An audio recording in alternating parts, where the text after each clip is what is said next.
जय शिव गुरु। प्रिय श्रोताओं, आज आप इस कहानी में संतों की महिमा सुनेंगे। एक बार काशी का राजा बड़ा ही दुखी हुआ। उसने अपना दुख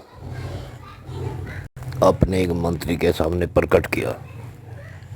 मंत्री बोला, हे राजन, आप दुखी न हो। हमारे काशी में ही एक संत रहते हैं, आप उनकी शरण में जाओ और वो तुम्हारा भला करेंगे। राजा के पास हर प्रकार का संपदा थी, धन था, संतान थी, पुत्र थे, पुत्री थी, परंतु अगर कुछ नहीं था तो संतोष नहीं था, मन की शांति नहीं थी। आत्मग्लानि से भरा हुआ राजा बड़ा दुखी रहने लगा। जब कई बार मंत्री ने टोका तो राजा ने पूछा कि उस संत का नाम बताइए। मंत्री बोला, हे राजन, हमारे काशी में संत रविदास रहते हैं, जो बहुत उच्च कोटि के संत हैं। उनके पास जाने मात्र से ही आत्म शांति होनी शुरू हो जाती है तथा उनका दिया हुआ प्रसाद खाने से मन पूर्णतः शांत हो जाता है। राजा बोले, अरे मंत्री, तुझे होश भी है या नहीं? तुम मुझे कहाँ भेज रहे हो? उस मोची के पास? उसकी क्या इतनी बड़ी शक्ति है? मंत्री बोला, हे राजन, आप संतों को नहीं पहचान पा रहे। संत रविदास की एक शिष्या है जिसका नाम है मीराबाई, जो मेवाड़ के राजा की पुत्रवधू है, परंतु उसने संत रविदास को अपना गुरु धारण किया है। बार बार मंत्री के दबाव देने पर राजा एक दिन संत रविदास से मिलने के लिए सोचने लगा। उसने सोचा कि अगर मैं इसी वेश में जाऊंगा तो लोग मुझे ये कहेंगे कि यह भी एक मोची के पास आ गया जो जूते बनाता है। तो उसने एक साहूकार का रूप बदला और साहूकार की तरह वर्दी पहनकर उसके ऊपर एक कोट पहन लिया। वह एकांत में संत रविदास जी के पास पहुंचा और उसने संत जी को प्रणाम किया। संत रविदास ने आशीर्वाद दिया, परमात्मा तुम्हारा भला करे। अब राजा बोला, हे संत जी, मुझे आत्म शांति नहीं हो रही। मैं इस देश का राजा हूँ।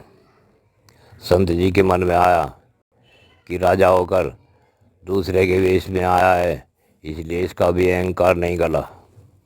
जब अहंकार ढल जाएगा तो इसे आत्म शांति हो जाएगी। तो उसने राजा को तुरंत ही अपनी कठौती, यानी एक ऐसा बर्तन जिसमें चमड़ा बहने के लिए पानी रखा जाता है, जब उसमें चमड़ा बह जाता है तो उस पानी का रंग भी लाल लाल हो जाता है। संत रविदास ने राजा से कहा, लो मैं तुम्हें आचमन देता हूँ, यह पी लो तो तुम्हें शांति हो जाएगी। और उसने अपनी उस कठौती से ही, चमड़ा भिगोने वाले बर्तन में से ही, एक हाथ से जल निकाला और राजा की हथेली पर रखा। अब राजा घृणा से भर गया। उसने फेंकना तो उचित नहीं समझा, क्योंकि एक संत का दिया हुआ प्रसाद है, परंतु वह उसे पीने की स्थिति में नहीं था। उसने धीरे से मुंह घुमाकर अपने कोट के नीचे को अपनी कुर्ते की जेब पर डाल लिया और प्रणाम कर चला गया।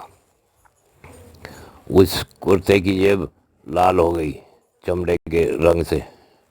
अब वह उसने धोबी बुलाया और धोबी को वह कुर्ता दिया, बोला कि इसे अच्छी तरह साफ करके लाना। वह कुर्ता उस धोबी ने अपनी लड़की को दे दिया कि बेटी, यह राजा का कुर्ता है, इसे तुम्हें एकांत में साफ, बिल्कुल साफ धोना है। जो इसकी जेब पर ये निशान लगा हुआ है ये भी मिटाना है। वह बोली ठीक है पिताजी। अब उसने वह कुर्ता धोया। उस जेब पर चमड़ा, जरा सा चमड़ा लगा था जो उस कुर्ते ने पकड़ लिया था, वह छुटा नहीं। तो उसने अपने दांत से उस चमड़े को रगड़ कर छुटा दिया। कुर्ता साफ कर वह तो राजा को पहुंचा दिया, लेकिन उस चमड़े की झलक से ही, जो कि मात्र चमड़े का केवल रंग ही था, उससे उस लड़की के अंदर ज्ञान प्राप्त हो गया और वह सत्संग करने लगी। कुछ दिनों के बाद जब राजा को इस बात का पता लगा तो बहुत लज्जित भी हुआ और दुखी भी हुआ। जय शिव गोरक्ष।